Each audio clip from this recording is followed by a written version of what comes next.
This video is for me to look back on in however many years, just to put together a few memories or kind of talk about how these few months have been. It's kind of weird talking to myself for a video that's meant for me, but you have more fun in life when you're not worried about what other people think about you, so I'm doing it anyways. A lot has changed over the course of the year, and I've definitely learned more about myself recently than I ever had before.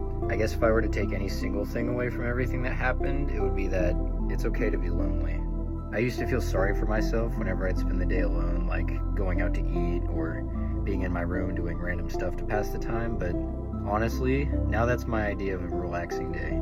I always thought something was wrong with me for the way I operated, desiring to be left alone 80% of my time, but I'm fortunate enough to have a small group of amazing friends who understand that that's just how I currently am, and I'm incredibly grateful for that. This might have been the loneliest year of my life by far, but I still found so many ways to push myself to be more social. One of the few things I did was approach a stranger every day at work and ask them to answer a question in my journal, which proved to be challenging, but it was effective towards practicing being more comfortable on my own. Aside from that, well, I spent a ton of time playing and practicing piano this year, maybe too much piano.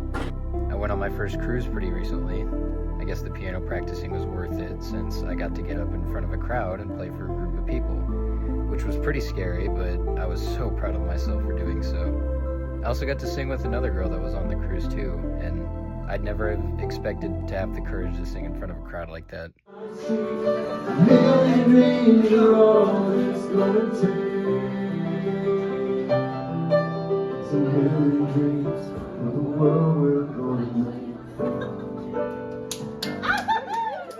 The thing I did most often though was, well, Spider-Man. I've done so many parties and events as Spider-Man for kids, and I can't tell you how unhappy I was sacrificing hours of my weekends just to put on the suit and visit kids I didn't know. But it was always worth it in the end.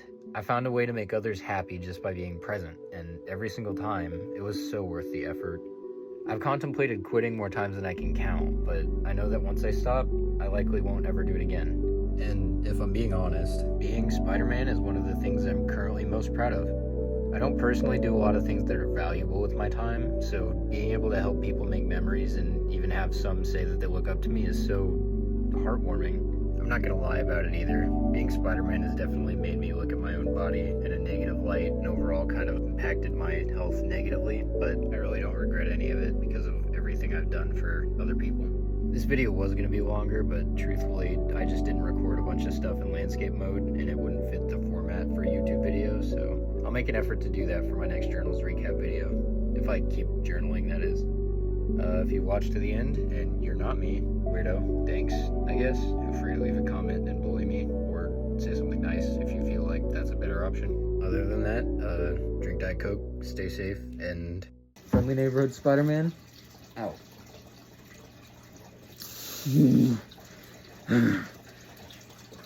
Friendly neighborhood Spider-Man can't breathe. Goddamn.